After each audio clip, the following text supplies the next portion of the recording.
Bienvenue dans cette saison 2 de Trentenaire ou presque, ou de Top pour les intimes. Je suis vraiment trop contente de vous retrouver en cette rentrée. J'espère que vous avez passé d'excellentes vacances, que vous avez pu passer du temps avec vos proches, que vous avez pu vous ressourcer, vous reposer et que vous êtes d'attaque pour cette rentrée et de notamment de tous les beaux sujets que je vous ai préparés pour cette nouvelle saison.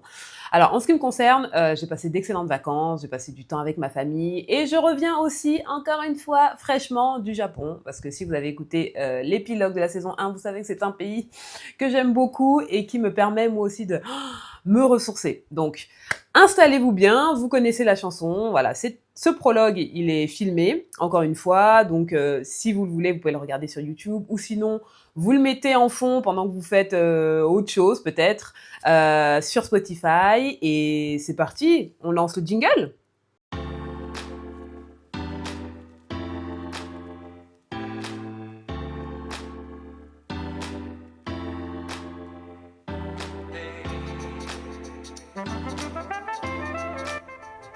Bonjour, je m'appelle Bianca et je vous souhaite la bienvenue dans ce nouveau podcast, Trentenaire ou presque.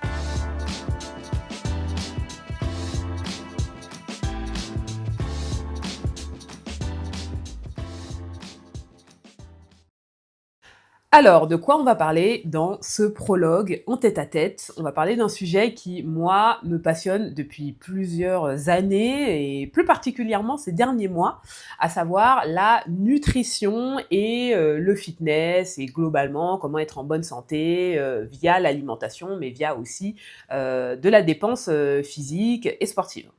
Donc, il faut savoir que entre janvier et juillet, je suis passée de ça à ça. Oui, j'ai perdu 8 kilos. Alors, ce n'est absolument pas une transformation physique, c'est juste, je n'ai fait que perdre les kilos que j'avais pris l'année dernière. Et pourquoi j'avais pris 8 kilos? Eh bien, je mets ça quasiment tout sur le dos de Ferrero qui a lancé le Nutella vegan. Oui, si vous n'aviez pas encore compris, je suis vegan. Et ça faisait 5 ans que je n'avais pas mangé de Nutella et je me suis déglingué 4 pots en 2 mois. Donc autant vous dire que oui, les dégâts étaient là, évidemment. Et même au-delà de ça, l'année dernière, en fin d'année dernière, je faisais un petit peu moins de sport. J'avais un peu la flemme de cuisiner, du coup je mangeais beaucoup de plats préparés, de la junk food, etc. Et un jour, j'ai essayé de mettre un pantalon et je ne suis pas rentrée dedans. Du coup, je me suis dit, oups, il faut faire quelque chose. Et donc, je me suis encore plus renseignée sur quelles sont les choses à mettre en place pour perdre du poids sans frustration, sur le long terme, et voilà, de manière vraiment saine. Donc, ce que je vous propose, c'est que je vais vous donner mes petits conseils sur les choses à mettre en place pour y arriver. Et disclaimer, bon déjà je ne suis pas médecin, je ne suis pas coach sportif, je ne suis pas nutritionniste, et surtout, il n'y a pas de recette magique. Parce que les gens qui vont vous dire « Ah non, mais en fait, moi, mes kilos, je les ai perdus en buvant à jeun un petit thé avec du curcuma, du gingembre et du citron, et les kilos, magiquement, se sont envolés. » Non, c'est du bullshit. Ça, si quelqu'un vous dit, alors j'ai la solution, le secret, ça ne fonctionne pas. Ça, ce sont Weight Watchers, Comme J'aime, et tout, et Ozempic, enfin toutes ces entreprises qui construisent leur business plan et leur fortune sur le fait de vous vendre un gimmick, voilà, une petite boîte secrète pour perdre du poids, mais ça ne fonctionne pas. En fait, c'est une combinaison de plusieurs choses à mettre en place qui font que voilà, vous arriverez à atteindre vos objectifs de manière assez saine et parfois même sans vous en rendre compte. Donc, première chose dont il faut qu'on parle, c'est vos objectifs et vos motivations. Alors oui, pourquoi vous voulez perdre du poids ou qu'est-ce que vous voulez faire par rapport, oui, voilà, à votre nutrition et à votre lifestyle? Qu'est-ce que vous voulez changer? Est-ce que vous voulez prendre du muscle?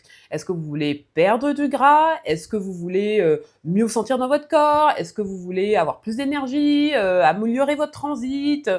Voilà, est-ce que vous voulez maintenir aussi un poids? Parce que peut-être vous avez déjà perdu du poids et là-dessus, bravo. Mais est-ce que vous voulez pouvoir justement maintenir ce poids de forme sans être frustré? Donc là-dessus, déjà, quand vous savez ce vers quoi vous voulez tendre, c'est là après que vous pouvez, de manière saine et tranquille, sereine, mettre un plan d'action. C'est ça en fait. Donc il ne faut aussi pas confondre motivation et discipline. Alors moi, quelles ont été mes motivations pour perdre ces 8 kilos?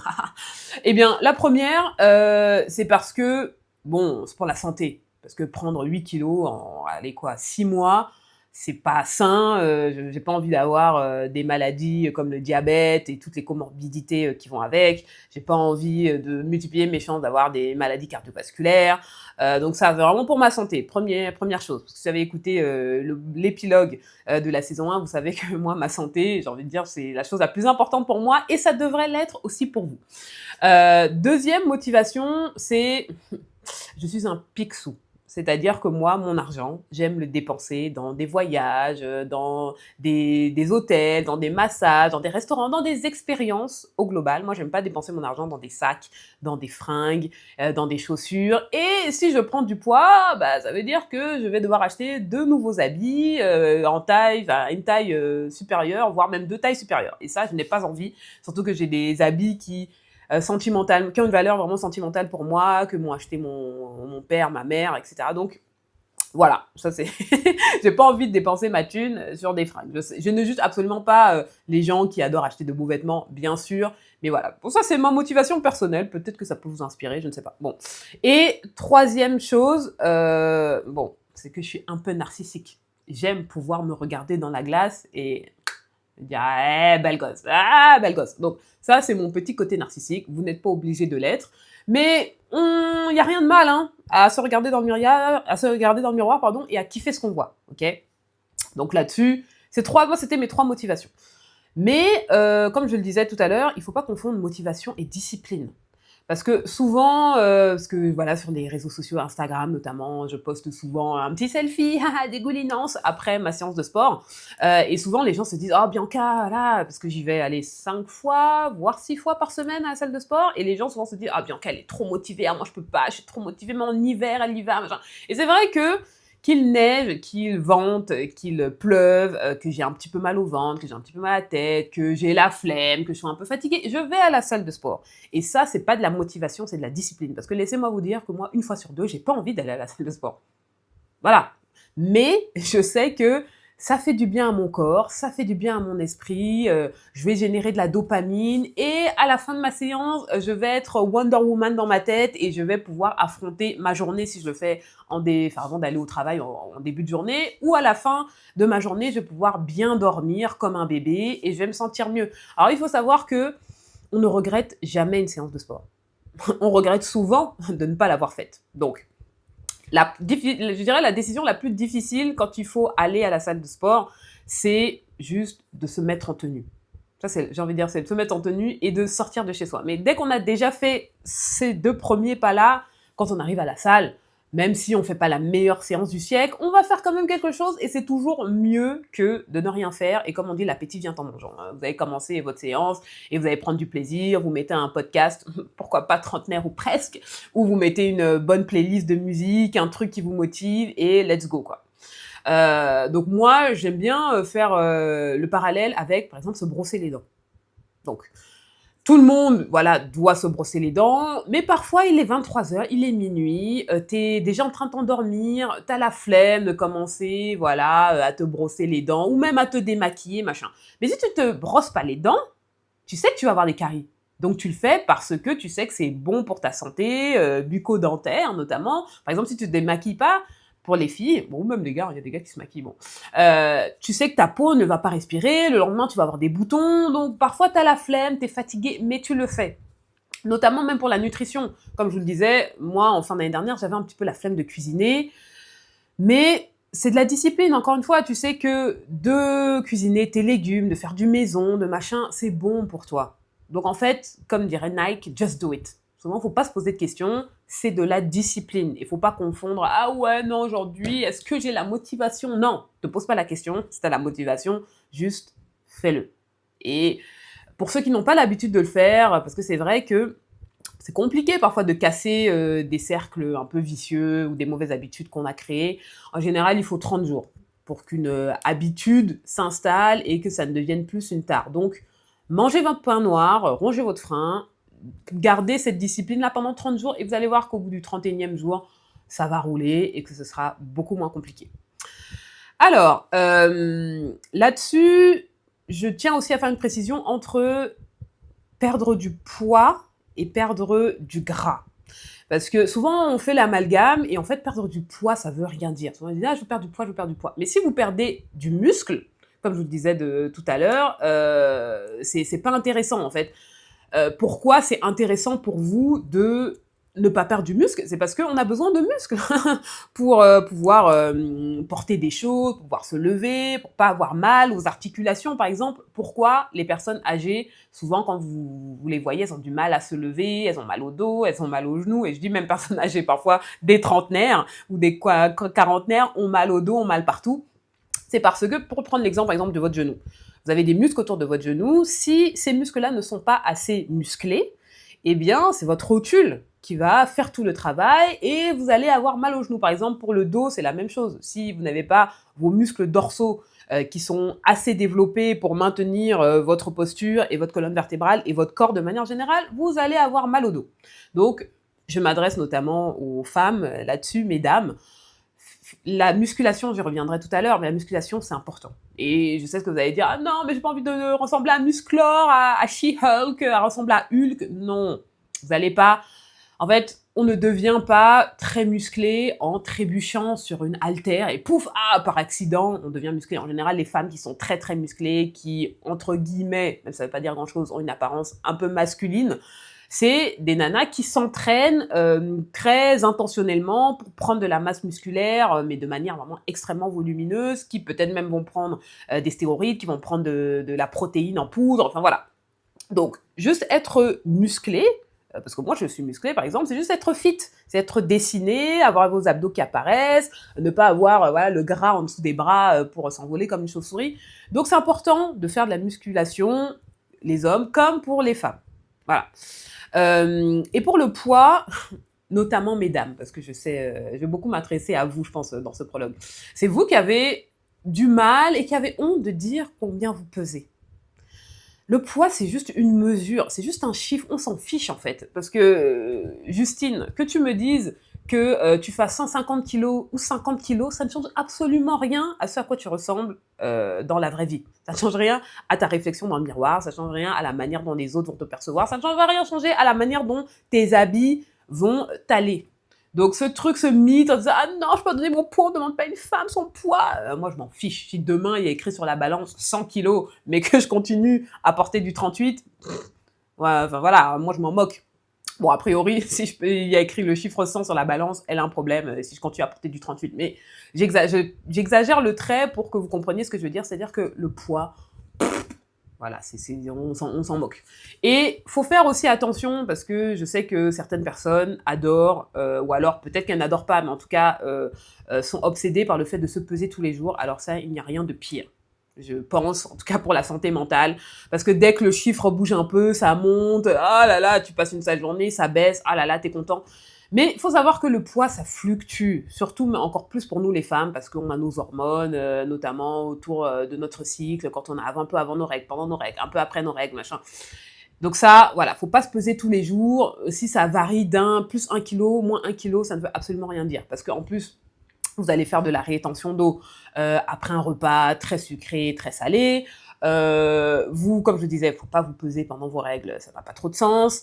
Ensuite, vous avez aussi le poids qui va fluctuer en fonction du fait que vous soyez constipé ou non. Bon, désolé, c'est pas très glamour, mais si vous allez à la selle et que vous vous pesez juste après, oui, vous serez un petit peu plus léger. Si vous êtes un petit peu constipé, vous n'êtes pas allé depuis 2-3 jours, vous serez un petit peu plus lourd sur la balance. Bon, ça veut pas dire que voilà, vous avez grossi aux yeux du monde entier et de votre miroir.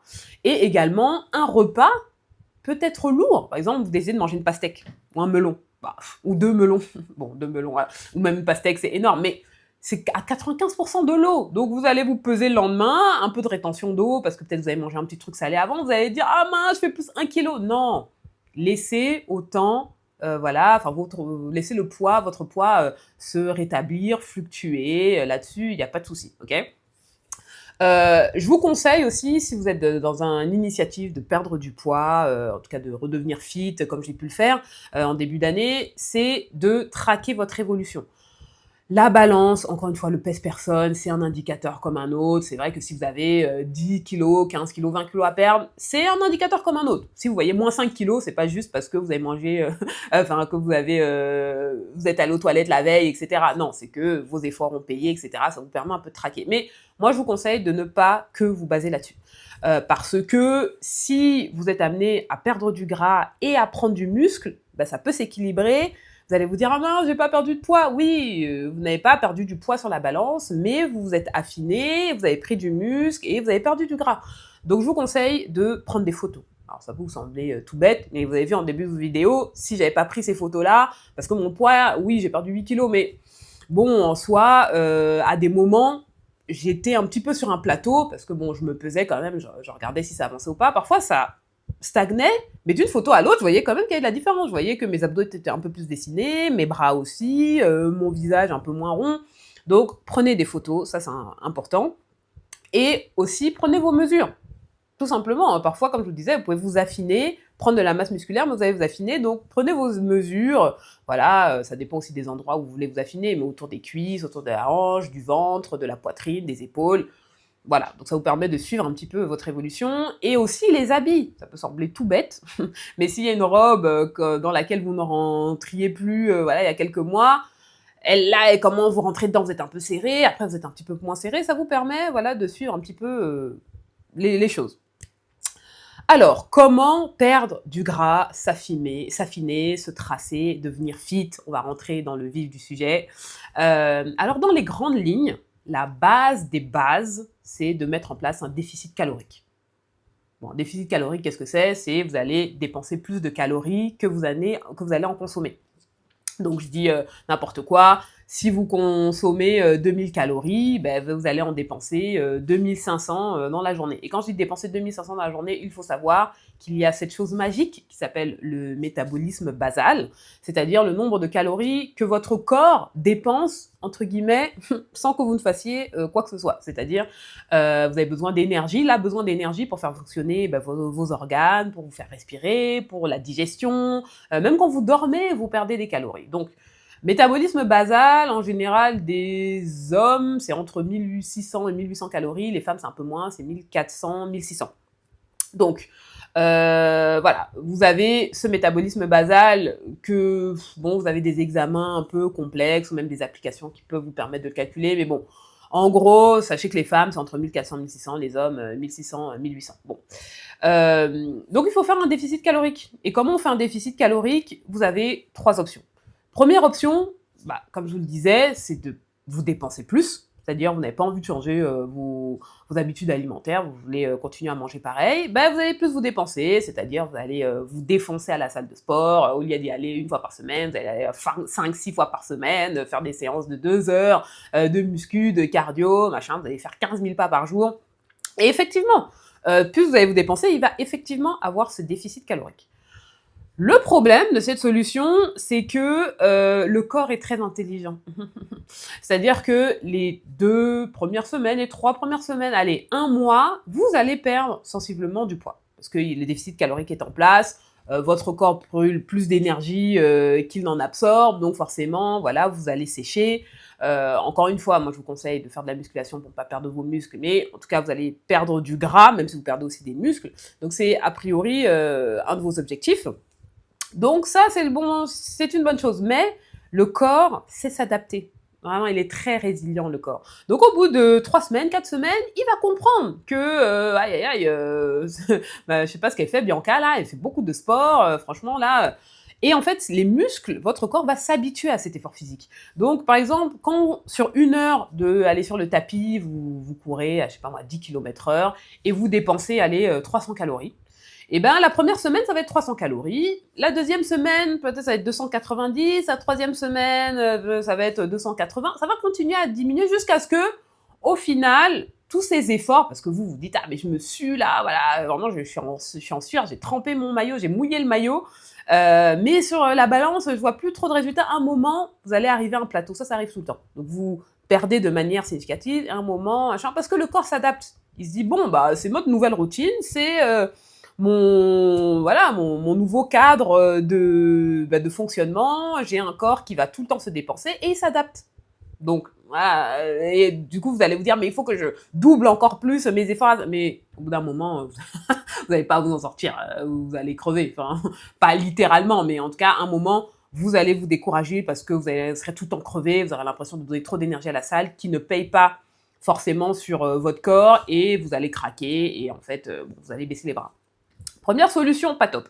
Deuxième solution, c'est de manger moins. Vous n'avez pas envie de faire plus de sport, vous dites, ah vas-y, ça me saoule d'aller à la salle de sport, donc je vais manger des salades. Par exemple, si je mangeais 2000 calories à la base, je vais peut-être faire un déficit calorique vraiment important. On va descendre aller à 1300 calories. Donc, vous avez donc votre déficit calorique de 700 calories. Donc, encore une fois, sur les premières semaines, vous allez voir des résultats, vous allez perdre, machin. Bon, a priori, ça va être des semaines franchement compliquées parce que de passer de 2000 à 1300, enfin, un adulte bien développé, après ça dépend de votre poids, de votre masse musculaire, etc. Mais 1300 calories, c'est ce que mange un enfant. Donc vous allez être fatigué, vous allez être irritable, vous allez être tout en pleine frustration. Et encore une fois, le corps, votre métabolisme va s'adapter. C'est-à-dire vous avez un métabolisme plus ou moins normal, voire haut, à 2000, peut-être même 2500 calories. Vous lui donnez que 1300 calories, le corps, il s'adapte. Il se dit, on est en phase de disette. Ok, bon, je n'ai que 1300 calories. Donc, avec les peu de calories que j'ai maintenant, je vais m'adapter pour continuer à fonctionner normalement. Donc, ce qui va se passer, c'est que votre corps va se dire, bon, c'est 1300, je fais avec. Et vous n'allez plus, au bout d'un moment, perdre du poids. Et ce qui va se passer, c'est que, parce que ce n'est pas tenable comme modus operandi, à un moment, vous allez remanger, entre guillemets, normalement, ou peut-être même un peu moins qu'avant. Allez, vous étiez à 2000, vous allez remanger, passer de 1300 à 1800. Mais votre corps, lui, ce qu'il comprend, ce qui est 1800, c'est pas énorme comme nombre de calories. Mais lui, votre corps, il va comprendre que, maintenant que je me suis habitué à 1300 calories, je suis en excédent de 500 calories, donc vous allez reprendre du poids. Et en fait, c'est ça qui explique les yo-yo, c'est-à-dire que vous allez perdre énormément de poids de manière drastique sur un temps court. Par exemple, voilà, l'émission, sans trop vous spoiler, The Biggest Loser. Donc, il y a un documentaire sur cette émission de télé-réalité américaine qui met en scène plusieurs candidats qui sont tous, pour la plupart, obèses ou en obésité vraiment morbide. Et l'objectif, le grand gagnant de cette émission, c'est celui qui va perdre à la fin de l'émission le plus de poids possible. Donc toutes les semaines, il y a une pesée, et du coup, le biggest loser, c'est celui qui a lose le plus de poids possible. Bon, sans trop spoiler le documentaire, la plupart de ces candidats parce qu'ils avaient perdu du poids de manière hyper malsaine, c'est-à-dire à manger que du liquide, à faire 6 heures de sport par jour, enfin ils étaient vraiment dans un bootcamp, c'était ça leur objectif. Il y avait la pesée, ils voulaient être parmi les premiers à avoir perdu le plus de poids, dans le classement, etc. Et quand ils sont revenus à un mode de vie normal, ils ont tout repris. Ils ont tout repris parce que, encore une fois, on peut trouver que c'est injuste. Je dis, mais non, mais pourquoi? Voilà, je me tue à la salle de sport où je mange énormément moins de nourriture. Pourquoi je suis arrivée à un plateau? Pourquoi mon putain de corps s'adapte?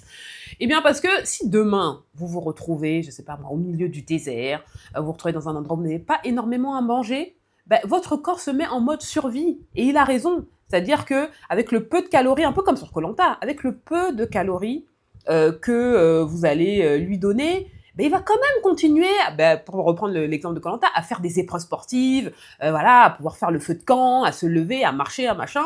Sinon, au bout d'un moment, vous allez dépérir si vous continuez, de perdre du poids, de perdre du poids, de perdre du poids.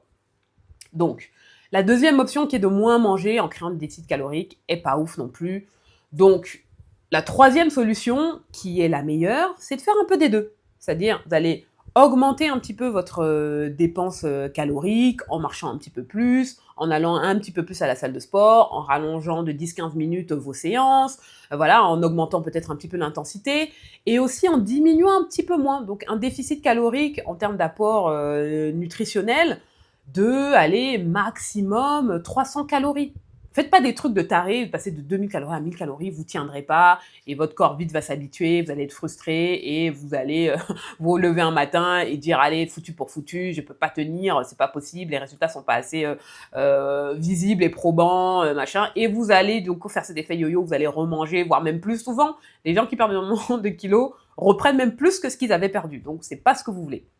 Donc vous faites un petit peu des deux, et c'est ça qui va vous permettre de perdre du poids sur le long terme, parce que encore une fois, il faut être patient. Voilà, il faut retenir un truc de tout ce que je vais vous dire aujourd'hui, c'est qu'il faut être patient dans votre prise de muscle ou dans votre perte de gras, etc. Il faut être patient. Moi, j'ai perdu 8 kilos, mais sur 6 mois. Je dis de janvier à juillet, 7 mois même. Et si j'avais été dans ce mode, ah, je me pèse, ah, je vois pas les différences, machin. C'est pour ça que souvent les photos, c'est vraiment ce qu'il y a de mieux. Parce que vous vous dites, ah, ça bouge pas trop sur le pèse-personne. Là, j'ai pas perdu 5 kilos à la vitesse que je voulais. Et surtout, les gens sont souvent pressés. Vous voulez ce truc, comment, régime miraculaire qui va vous faire perdre 5 kilos en un mois, machin. Non, non, non, non. Parce qu'encore une fois, le corps sait s'adapter. Il faut que ça se fasse de manière graduelle. Il faut que votre corps prenne le temps de s'habituer à cette perte de poids. Et que ce ne soit pas une torture pour vous. Vraiment, c'est quand même ça l'objectif, c'est de pouvoir perdre du poids tout en continuant à vous faire plaisir, en mangeant des choses qui vous plaisent, en faisant du sport, mais sans avoir l'impression d'être au bagne, que ce soit les 12 travaux d'Hercule, etc. C'est ça qui vous permettra, voilà, d'avoir ce qu'on appelle souvent le rééquilibrage alimentaire. Et même de votre lifestyle, c'est de faire les choses de manière progressive. Alors, si on en vient maintenant au repas. Ce que je vous conseille, parce qu'il y a, il y a cette phrase qui n'est pas complètement débile. Hein. Il y a cette phrase qui dit que les abdos se font dans l'assiette. Et c'est vrai, le déficit calorique, comme je vous le disais, c'est la base, mais il ne faut pas mettre tous vos œufs dans ce panier parce que vous n'y arriverez pas. Même si vous mettez en place la troisième solution qui est de faire un petit peu des deux, un petit peu plus de sport, manger un petit peu plus sainement, de manger un petit peu moins gras, etc. Ce qui va vraiment compter, c'est la qualité de vos repas. Ok ? Donc, première chose, il faut bien mâcher. Bon, je sais que vous n'avez pas 8 ans et je ne suis pas en train de vous réapprendre la roue, mais souvent, on est pressé de par aussi nos modes de vie. Voilà, j'ai que 5 minutes pour manger, voilà, parce que j'ai 2 réunions, machin. Il faut prendre le temps de mâcher. Il faut, comme ce qu'on appelle, manger en pleine conscience. Déjà, il faut prendre votre temps. Il faut prendre votre temps. Déjà, quand vous mâchez bien, je ne vais pas vous refaire voilà, l'histoire, vous la connaissez, mais votre estomac pourra mieux digérer les aliments, vous serez moins ballonné, votre système digestif vous en remerciera. Premier point. Deuxième point, il faut au moins 20 minutes pour que la nourriture ait le temps d'arriver dans le tube digestif et pour que vous puissiez sécréter l'hormone de la satiété qu'on appelle la leptine. Parce que si vous mangez en 5 minutes, ou vous mangez très très rapidement, peut-être même sur 20 minutes, mais très très rapidement, en fait, votre cerveau n'a pas le temps de comprendre que, en fait, vous n'aviez pas besoin de manger tout ça. En fait, la satiété était déjà là, mais parce que vous mangez très très très, très vite, vous allez manger beaucoup trop par rapport à vos besoins, par rapport à ce dont votre corps a besoin. Ensuite, il faut sacraliser les repas. Comme je vous disais, c'est un moment où il faut être en pleine conscience, il ne faut pas être sur son téléphone, il ne faut pas être devant la télé. Bon, après, je vous dis ça, moi aussi ça m'arrive d'être un peu sur mon téléphone, enfin, pas quand je mange avec quelqu'un, s'il vous plaît, ne brisons pas complètement les connexions qu'on a entre êtres humains, voilà, si vous avez quelqu'un en face de vous, soyez présent, déposez votre téléphone. Mais si vous êtes tout seul, bon, ça peut arriver, mais au maximum, soyez présent sur votre repas, n'essayez de pas faire 10 000 choses à la fois, machin, ça vous permettra de prendre le temps de mâcher, de prendre le temps à votre cerveau de comprendre que vous êtes en train de manger, de sécréter gentiment la leptine, et au bout d'un moment, même vous, voilà, vous arrêterez de manger naturellement parce que votre corps, comme je vous disais, c'est une machine formidable, il faut savoir l'écouter. Ensuite, il faut contrôler vos portions. Alors, vous allez dire que je sacralise encore une fois le Japon, mais le Japon, il faut prendre exemple sur eux parce que il faut savoir qu'il n'y a que 4% de la population qui est en surpoids. Okay, quand la France, on est à 20%, les États-Unis, 35-40%, etc. Les Japonais, ils mangent, quand vous allez au restaurant, ils mangent des portions contrôlées, enfin des portions qui sont saines pour un adulte, enfin ils ne mangent pas comme des oiseaux, hein. Mais voilà, ils vont manger des portions, peut-être des petits bols qui vous, à l'œil nu, parce que souvent on dit on mange avec les yeux. Soit à l'œil nu, on a les yeux plus gros que le ventre, on se dit ah oui mais c'est pas assez, vas-y je vais prendre une entrée, je vais prendre un plat, un supplémentaire, mais en fait, il faut contrôler vos portions. Alors moi, ce que j'ai mis en place, c'est que j'ai pesé ma nourriture. Donc vous avez peut-être trouvé ça fastidieux, machin. Vous prenez une petite balance culinaire qu'on met, enfin les petites balances de cuisine là, qu'on utilise souvent pour peser les aliments, la farine, pour faire des gâteaux, etc. Et moi, c'est vrai que juste à l'œil nu, quand je voyais mon assiette, surtout que j'utilisais avant, donc maintenant je prends des plus petites assiettes, mais je prends une grande assiette et je faisais paf, paf, paf. Je remplissais à ras-bord mon assiette. Et même parfois, quand je n'avais plus faim, Bon, voilà, je me disais: «Je vais pas gâcher la nourriture» et j'allais jusqu'au bout et même machinalement, je finissais mon assiette et donc je mangeais trop. Donc je mangeais 650-700 grammes parfois de nourriture alors que mon corps n'en a besoin que de 400, allez max 450. Surtout que moi, je suis une petite gouluche, une petite gourmande, j'aime bien finir avec un petit dessert. Donc mon petit dessert de 100 grammes, en fait, voilà, mon estomac, faut l'habituer à avoir des portions parce que c'est un muscle. Si vous le distendez trop, bah lui, il ne va pas se remplir tant que vous n'ayez pas vos 1 kg, 1,5 kg de nourriture. Donc, pesez votre nourriture. Donc, si vous avez l'habitude, voilà, moi, ce que je vous conseille, servez-vous comme ce que vous avez l'habitude de faire. Pesez l'assiette, enfin, pesez la quantité de nourriture. Ensuite, le lendemain, essayez de diminuer. Encore une fois, le but, c'est pas de faire un déficit calorique de taré du jour au lendemain, ok? Diminuez peut-être 200 grammes. Voilà, diminuez de 100 grammes votre plat, machin, et vous allez voir, votre estomac va s'habituer au fur et à mesure des semaines, vous allez pouvoir diminuer encore un petit peu plus, et votre métabolisme, voilà, va s'habituer, et vous n'aurez plus besoin de manger des tonnes et des tonnes de nourriture. Ça, c'est le premier conseil. Deuxième conseil, peut-être aussi, vous pouvez, si vraiment vous avez énormément de poids à faire, si vous mangez de manière compulsive, parfois vous ne vous rendez même pas compte que vous mangez, faites ce qu'on appelle a food journal. Donc, c'est comment on pourrait appeler ça, un journal intime de ce que vous mangez. Juste, vous notez ce que vous mangez et vous allez voir que parfois, tu sais, les gens, ils se disent: «Ah, mais je mange pas tant que ça, en fait.»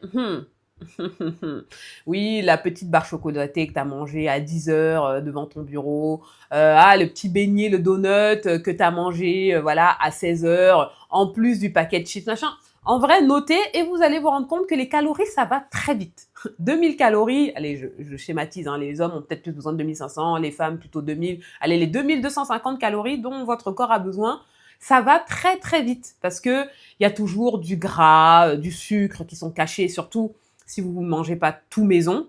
Il y a souvent vous maîtrisez pas et voilà, ça va très très vite. Vous ne vous rendez pas compte, voilà, de l'apport calorique que vous avez dans une journée. Donc moi, je vous conseille, si voilà, vous savez que parfois vous rendez même pas compte que vous mangez. D'ailleurs, il y a une émission que je vous invite à regarder qui s'appelle Secret Eaters. C'est une émission américaine, c'est une télé-réalité encore une fois, qui en fait suit des personnes qui font appel à des coachs, des nutritionnistes, parce qu'ils se plaignent de ne pas arriver à perdre du poids. Pourtant, ils ont l'impression de tout faire bien, qu'ils mangent très équilibré, qu'ils mangent pas tant que ça. Et en fait, l'émission, c'est que ils ne savent pas, mais ils sont suivis par des détectives privés. Donc, ils se font pister.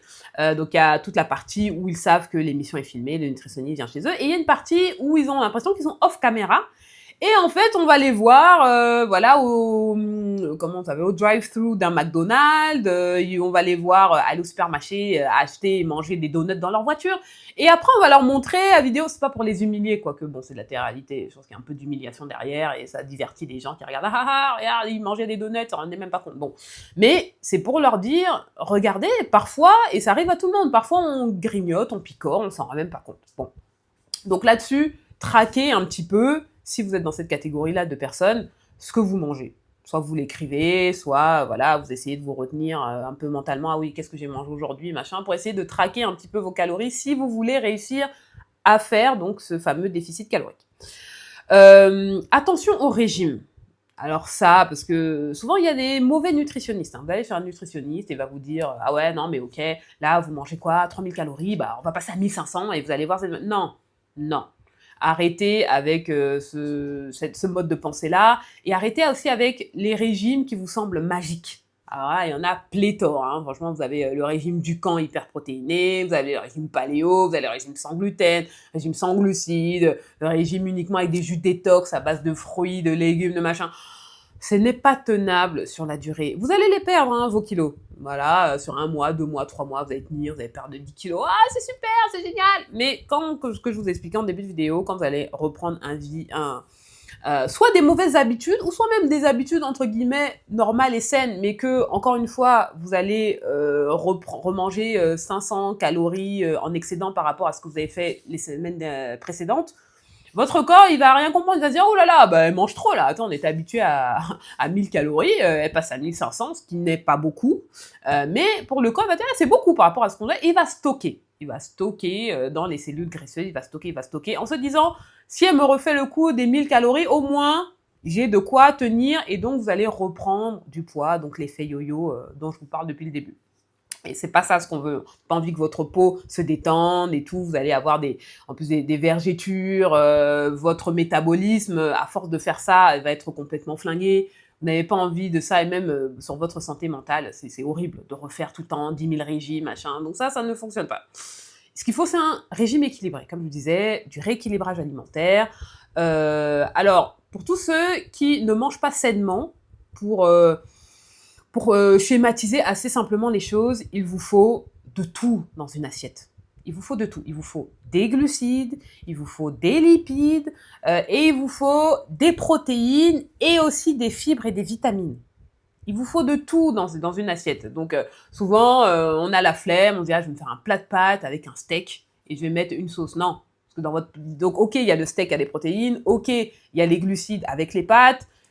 Ça dépend aussi de la sauce que vous faites. Bon, il y aura peut-être un peu de gras parce que vous avez fait cuire un peu de lipides, donc vous avez fait cuire votre steak dans de l'huile, vous avez peut-être mis un peu d'huile dans votre sauce, machin. Mais où sont les légumes? Où sont les vitamines?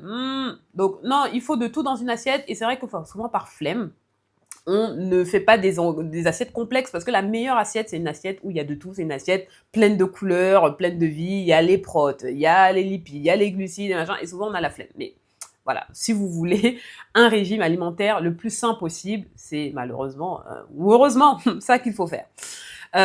Donc, avant de traquer même ces calories, parce que je vous parlais de déficit calorique, savoir voilà quel est votre rapport énergétique, il faut d'abord traquer vos macros. Et vos macros, donc c'est ça, hein, c'est glucides, lipides et glucides. Et protéines, pardon, je me suis peut-être répétée. Bon voilà, c'est glucides, lipides et protéines. Donc, les glucides, à quoi ça sert? Donc le sucre, si je dois schématiser le truc, le sucre, ça, c'est une source d'énergie. Donc on a besoin de sucre, on a besoin de glucides. Tous ces régimes qui diabolisent le sucre, ah le sucre c'est horrible, machin. Donc oui, le sucre industriel, j'y reviendrai tout à l'heure. Le sucre industriel, le sucre blanc, blanchi, machin, oui, c'est pas ouf. Mais le sucre dans les fruits, dans les sirops, dans la canne à sucre, oui, c'est du bon sucre. Et si vous devez mettre du sucre, par exemple, comme moi, j'adore les gâteaux, j'adore faire des muffins, je fais des muffins quasiment tous les week-ends, mais je mets du sucre roux, où je coupe entre les fruits ou le chocolat noir que je vais mettre, avec un petit peu de sucre roux. Enfin voilà, en tout cas, le sucre tel que souvent on nous le présente, il est pas ouf. Mais vous avez besoin de sucre. Voilà, vous avez besoin de glucides. Donc, ou même les trucs, ouais, sans, les régimes sans pâtes, sans... Non, même les sucres lents, on en a besoin, voilà. Deuxième chose, les protéines. Les protéines, hyper important. À quoi ça sert? D'habitude, vous allez voir les fitness influencers qui vont dire oui, les protes, faut manger de la prot. Bon, détendez-vous sur les protes, vous n'avez pas besoin de manger 200 grammes de protéines par jour. Surtout si vous êtes comme moi dans un régime vegan ou végétarien, vous ne mangez pas de viande. Souvent, la première chose que les gens vont vous dire, ah mais tes protes, mais est-ce que tu as assez de protéines? Tout le monde s'excite sur les protéines. Alors, il faut savoir que en général, dans une journée, il vous faut 1 gramme de protéines par kilo de poids de corps. Donc moi, voilà, je vais vous dire mon poids, parce que moi je m'en fiche. Moi je fais 69 kilos, donc je faisais 77 en janvier, donc d'où le fait que voilà, j'ai perdu 8 kilos. Donc moi j'ai besoin de 69 grammes de protéines par jour. Et ça va très vite, 69 grammes. En vrai, donc moi, peut-être petit tips pour ceux qui ne mangent pas de viande comme moi, je mange tous les produits simili carnés, donc tous les steaks végétaux, les falafels, le haché végétal, le soja. Alors le soja, il y en a qui disent que c'est dégoûtant. Non, le soja c'est très bon, faut juste savoir le cuisiner. Faut mettre des épices, faut le griller, faut le faire revenir dans un wok, etc. Le tofu, c'est très très bon. Vous avez du soja déshydraté que vous réhydratez. Donc voilà, moi, j'ai toujours ma source de protéines là-dessus, où vous avez aussi toutes les légumineuses, notamment les lentilles, les pois chiches, tout ça, c'est riche en protéines. Et si vous mangez de la viande, ou que vous êtes végétarien, vous avez les œufs, vous avez le poisson, vous avez la viande rouge, vous avez la viande blanche, etc. Bon, avec modération pour votre santé, encore une fois, mais ça va très vite, 70 grammes de protéines. Vraiment, si vous pesez 100 kilos, ok, bon, 100 grammes, c'est un petit peu plus, mais ça se fait aussi, parce que faut savoir que dans 100 grammes de steak et dans 100 grammes de lentilles, je prends les deux pour que vous ayez les deux exemples de ceux qui mangent de la viande et ceux qui n'en mangent pas, vous avez entre 20 et 23 grammes de protéines. Donc vous pouvez les trouver, vos 70 grammes jusqu'à 100 grammes ou peut-être même 120 grammes de protéines par jour. Vous n'avez pas forcément besoin de vous buter à de la protéine en poudre, des shakers de prot, machin. Si vous avez un petit peu de masse, vous avez besoin d'un petit boost parce que vous n'arrivez pas à arriver à vos objectifs, c'est pas une mauvaise chose de vous aider de ces trucs-là. Mais en soi, arrêtez de stresser pour les protéines. Si à chaque repas, donc midi et soir, vous avez votre source de protéines, vous allez y arriver. Là-dessus, il n'y a pas de souci. Et vous avez la troisième macro, c'est les lipides, donc le gras, diabolisé aussi depuis des décennies, alors que c'est hyper important parce que à quoi sert ah oui, je vous ai pas dit à quoi servaient les protéines. Donc les protéines c'est important, mais à quoi ça sert dans le corps? C'est en fait un des composants principaux de nos cellules. Donc ça permet de réparer nos cellules et notamment nos muscles.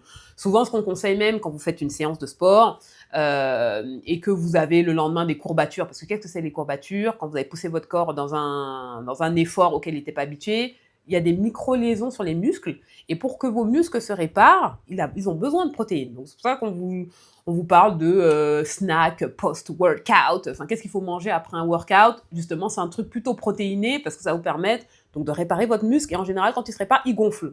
Donc le fait que vous preniez donc de la masse musculaire. Donc si vous prenez pas de protéines après, votre muscle va quand même se réparer, hein, je vous rassure. Mais il va pas gonfler, vous n'allez pas prendre de la masse et peut-être ça prendra un petit peu plus de temps. Bon.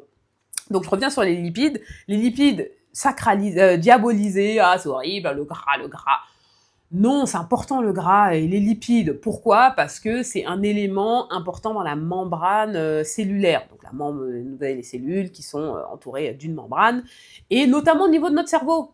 Nos neurones ont besoin de lipides.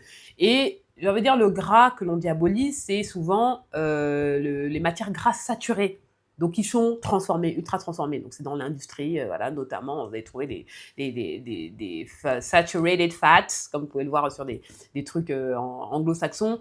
Ça à éviter, effectivement. Et il ne faut pas trop manger de gras. Encore une fois, vos macros, il faut qu'elles soient proportionnelles. Il ne faut pas que ça... Il y en a une que vous consommez de manière disproportionnée. J'ai du mal à parler aujourd'hui. Qu'est-ce qui se passe? Bon, de manière disproportionnée par rapport aux autres. OK? Donc, autre chose que je tiens à vous dire, il faut vous rassurer par rapport aux écarts. Parce que souvent, vous êtes dans une bonne dynamique, vous faites un petit peu plus de sport, vous mangez plus sainement, etc. Et vous allez faire un écart. Voilà, c'est l'anniversaire d'Églantine, il y a une part de gâteau, vous allez manger votre gâteau, machin, et vous allez dire « Ah mince, oh là là, j'ai trop mangé, en plus je me suis resservi de ce bon ragoût qu'elle a fait, aïe aïe aïe, j'ai tout flingué, c'est fini, au secours, game over ». Non, c'est pas game over, ok? Il faut savoir que il faut faire la règle des 80-20. Okay, donc 80% du temps, si vous mangez sainement, les 20% où vous allez faire vos petits écarts, vous faire plaisir et machin, ça n'affecte pas votre dynamique globale. Et moi, je ne suis vraiment pas pour ce truc un peu trendy de dire « Ah, j'ai mon cheat meal, ah, aujourd'hui, voilà, je fais mon petit écart ». Non, enfin, les petits écarts, les petits plaisirs, il faut qu'ils soient constants. N'attendez pas le week-end pour vous dire « Ah, alors là, je vais me déglinguer, c'est mon cheat meal, c'est mon cheat day ». Parce que vous allez manger 15 fois plus et vous allez regarder ce cheat day en bavant, et vous allez être incontrôlable et vous n'allez pas savoir gérer vos portions, votre rapport calorique, et vous allez, entre guillemets, ruiner tous les efforts de la semaine. Non, il faut, pour éviter cette frustration et ce truc-là, mettre des petits plaisirs, je dirais même chaque jour. Bon, voilà, il y a le petit carré de chocolat après mon café.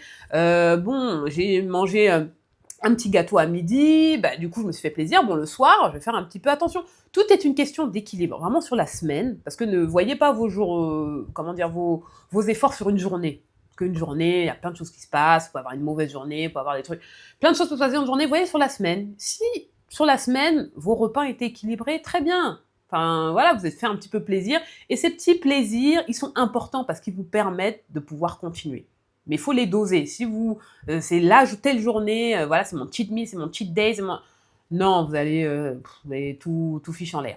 Et même si, pour vous rassurer aussi, un jour vous faites un cheat meal ou un cheat day de taré, c'est pas foutu pour foutu. Franchement, enlevez de votre esprit, si vous l'avez, cette phrase, ah, c'est foutu pour foutu, et du coup, vous arrêtez le régime. Non, rien n'est fichu. Moi, j'aime bien prendre cette comparaison qui est que si vous cognez le petit orteil, voilà, petit orteil dans votre commode, Ah, vous avez mal, aïe, aïe, aïe. Mais qu'est-ce que vous allez faire? Vous allez prendre soin de votre orteil et vous n'allez pas commencer à shooter dedans en disant foutu pour foutu, comme je me suis cogné le petit orteil, je vais flinguer tous les autres orteils. Non, c'est pas grave. Vous avez un petit peu trébuché, vous avez fait un petit écart, peut-être plus important que ce que vous aviez prévu, mais c'est pas grave. Dès le lendemain ou dès le repas suivant, vous mangez équilibré, vous ne vous blâmez pas, vous vous insultez pas parce que vous avez craqué. On est des humains, on n'est pas des machines. Voilà, peut-être qu'on sera remplacé par l'intelligence artificielle un jour, je ne sais pas. Mais en attendant, c'est pas grave. Ok, vous avez fait un petit écart, vous avez fait plaisir et kiffez votre moment. Surtout, voilà, moi j'ai envie de vous dire, quand vous mangez votre gâteau, quand vous mangez votre paquet, kiffez le moment. Ça sert à rien en fait de vous faire plaisir, de succomber à la tentation entre guillemets et derrière en même temps en train de pleurer en disant ah je suis une merde machin. Non, tu prends des calories et parce que ces calories aussi entre guillemets mauvaises, même si je vais revenir là-dessus tout à l'heure, il n'y a pas de bonnes et de mauvaises calories. Une calorie c'est une calorie. Voilà, votre corps, lui, tout ce qu'il comprend, c'est ah ouais, me donne de l'énergie. Voilà, peut-être qu'elle m'en donne un peu trop et je vais devoir stocker du coup dans les cellules graisseuses, mais elle me donne de l'énergie, donc je vais pouvoir faire plein de choses avec ce gâteau, cette crêpe, voilà, ces frites, machin. Ok, donc pas de guilt, de culpabilité mal placée quand vous faites un écart, d'accord? Maintenant, je vais faire un petit aparté sur le sucre. Voilà, le sucre, faut pas trop en consommer. Je pense que je vous apprends rien. Voilà. L'OMS nous conseille de consommer 50 grammes de sucre par jour. Laissez-moi vous dire que 50 grammes de sucre par jour, ça va très très très vite. Moi, je vous déconseille les produits qui ont plus de 15 grammes de sucre pour 100 grammes. Donc, par exemple, les céréales, les biscuits, les gâteaux. Quand vous regardez, parce que moi, étant végane, j'ai été habituée à beaucoup regarder les ingrédients et les macros et machin, justement pour vérifier qu'il n'y a pas de beurre, de lait, enfin de produits que je ne peux pas consommer. Mais j'ai commencé moi-même à faire un petit barème dans ma tête sur des produits. Donc, il y a les Nutri-Score, il y a des choses qui sont très bien faites, des Nutri-Score ou des applications Yuka pour savoir, voilà, par rapport au gras, au sucre, si c'est trop salé, machin. Mais moi, je vous conseille donc par exemple, voilà, une boîte de céréales, même si les céréales, c'est catastrophique, mais bon. Une boîte de céréales ou un gâteau à plus de 15 grammes, si vous êtes en perte de gras, vous êtes en sèche, évitez. Voilà. Entre 15 et 20 grammes, c'est pas ouf, mais bon, ça va. Et au-dessus de 20 grammes, là, vous savez que vous êtes en train de vous faire plaisir et que derrière, vous reprendrez un rythme normal en mangeant des choses autour de 15 grammes de sucre. Mais 15 grammes, ça va très vite. Si vous mangez un truc qui a 20 grammes de sucre, voilà, je prends par exemple la moyenne haute, 20 grammes de sucre, 100 grammes, ça va très vite, c'est peu 100 grammes. Donc 20 grammes le matin, 20 grammes le soir, 20 grammes à midi, et on est déjà à 60 grammes. Pour peu qu'en plus vous preniez un goûter, donc 4 repas, vous êtes déjà à 80 grammes. Donc, juste soyez mindful, comme disent les ricains, juste faites attention par rapport à la consommation de sucre journalière. Parce qu'il y a des risques de maladie derrière. Hein. Encore une fois, je vous apprends rien. Vous avez le diabète, et le diabète, c'est une catastrophe. Vous pouvez perdre la vue, on peut vous amputer une jambe, voire les deux. Il y a des maladies cardiovasculaires derrière. Donc, voilà. Le sucre, il faut faire attention. Autre chose qu'il faut aussi préciser, c'est que le sucre, ce n'est pas une drogue. Je sais qu'il y a eu des études qui ont été faites sur des rats, sur des souris, en disant « Ah, le sucre, c'est plus addictif que la cocaïne. » Oui, c'est addictif, mais ce n'est pas une drogue. En tout cas, selon l'ordre des médecins, comment on définit une drogue, c'est pas le sucre. Enfin, c'est pas une drogue en tant que telle. C'est-à-dire, c'est très addictif, mais c'est pas un produit, enfin, c'est pas quelque chose où vous allez vous lever à 3 heures du matin, vous allez même tabasser quelqu'un pour obtenir votre dose de sucre, vos 15 grammes de sucre. Non, c'est indigeste 15 grammes de sucre. Vous pouvez pas manger 15 grammes de sucre comme ça. Mais par contre, de la bœuf, je sais pas quel type de drogue, voilà, on peut consommer. Oui, vous êtes prêt à faire ces choses-là parce que vous êtes en manque, donc vous avez des fringales. Oui, le sucre, on peut y être addict, mais voilà, c'est un produit addictif. Et souvent, c'est même pas le sucre en tant que tel, c'est vraiment le produit industriel dans lequel vous avez énormément de sucre. Comme je vous le disais, vous pouvez pas manger comme ça du sucre à la cuillère. En fait, c'est tous les additifs, tout ce qu'on met autour dans un gâteau qui va faire que oui, ça a énormément de sucre, donc vous avez ce plaisir-là gustatif quand vous le mangez, mais c'est pas le sucre en tant que tel qui est une drogue. Bon. Alors, il faut savoir que vous avez 10 à 13 000 capteurs sur la langue, ok ? Et en fait, le sucre, quand vous mangez un truc de sucré, ça active le centre de votre cerveau, un peu le centre de la récompense, qui va sécréter la dopamine et donc l'hormone du bonheur. Donc, on a tous envie d'être heureux, donc c'est pour ça que quand on mange un truc de sucré, et ça vient pas de nulle part. Quand on est même un fœtus dans le ventre de notre mère, le liquide amniotique, dans le liquide dans lequel on flotte pendant 9 mois, est sucré. Parce que votre mère, voilà, consomme du sucre et machin. Donc, même avant qu'on naisse, on est conditionné à aimer le sucre. Donc, entre guillemets, c'est normal. Et comme je vous le disais, on a besoin de glucides, on a besoin de cette énergie pour fonctionner. Donc, c'est pas complètement un hasard, ça sort pas de nulle part qu'on y soit sensible. Très bien. Et c'est très facile de devenir accro au sucre parce qu'on est accro à l'hormone du plaisir. Lui, le cerveau, le corps, tout ce qu'il a envie, c'est de sécréter de la dopamine, H24, machin. Bon. Et surtout, ce qui ne nous aide pas, c'est que les industriels en mettent partout. Même dans les produits salés, parce que le sucre, c'est un exhausteur de goût et ça permet de réduire l'acidité. Exemple, des carottes râpées. Vous vous dites, ah non, je vais faire attention, je vais manger des petites carottes râpées, industrielles, machin, vous achetez votre barquette, retournez le truc et regardez, souvent, il y a du sucre ajouté ou du sirop de glucose et des machins. Non, vous pensez que vous faites plaisir du sang et en fait, vous rajoutez du sucre. Donc ça, c'est une catastrophe. C'est pour ça que moi, je vous conseille un maximum de faire des plats maison. Bon, on n'a pas toujours le temps, machin. Ou en tout cas, checker les produits, soit en vous-même regardant, soit avec des applis, etc. Parce que ça peut vous éviter des déconvenus où vous dites, mais pourtant, voilà, j'ai mangé des légumes, j'ai fait attention, machin, sans savoir que voilà, les entreprises industrielles vous mettaient du gras ou mettaient du sucre, puisqu'on parle du sucre en ce moment, à votre insu, dans des plats qui sont censés être sains de base. Bon. Alors, on va faire un petit point sur l'insuline, parce que le sucre et l'insuline sont intimement liés. Alors, l'insuline, qu'est-ce que c'est? Donc, vous en avez entendu parler, je pense que ça va vous rappeler vos cours de sciences nat du collège.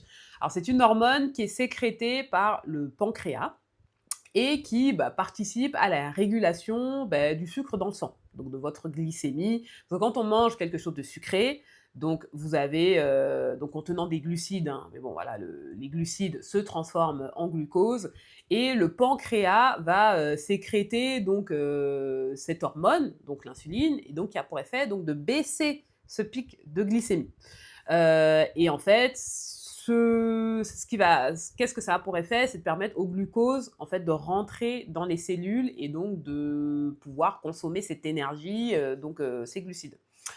Alors, il est donc stocké, voilà, ce glucose dans les cellules. Et en cas d'hypoglycémie, donc il y a une autre hormone qui s'appelle le glucagon, et en fait, donc le glucagon, en fait, donc cette hormone permet de libérer le sucre, le glucose qui est présent dans le foie. Donc quand voilà, vous êtes, il est 12h30, 13h, vous n'avez toujours pas mangé, vous n'avez pas mangé le matin, vous avez votre foie qui va sécréter du sucre pour donner de l'énergie à votre corps et pour pas que vous s'évanouissiez et que vous puissiez continuer à fonctionner. Très bien. Donc en gros, l'insuline, c'est l'hormone qui envoie un signal à votre corps de stocker des calories. Okay, et si on mange un aliment faible en sucre, les calories ne vont pas être stockées, elles vont rester accessibles. Et donc c'est pour ça que vous allez pouvoir brûler facilement ces calories.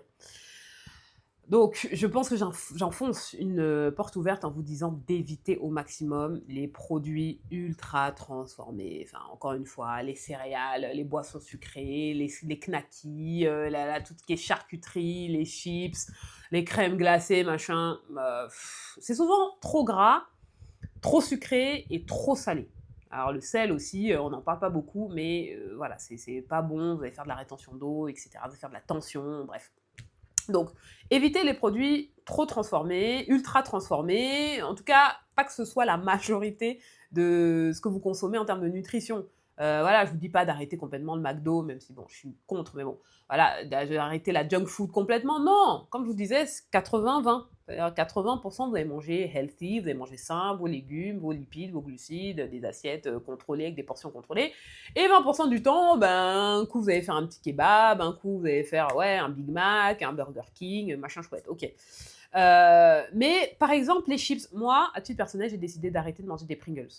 Pourquoi? Parce que j'estime que si un produit aussi simple que des chips a une liste d'ingrédients long comme mon bras, c'est pas top. Regardez, amusez-vous à regarder la liste des ingrédients des Pringles. En plus, moi, j'avais vu une vidéo d'une usine qui montrait comment en fait c'était de la pâte de fécule de pommes de terre qu'on remacérait, on en faisait un espèce de tube et qu'on découpait. Enfin, non, pour moi, des chips, c'est de l'huile, de la pomme de terre et du sel.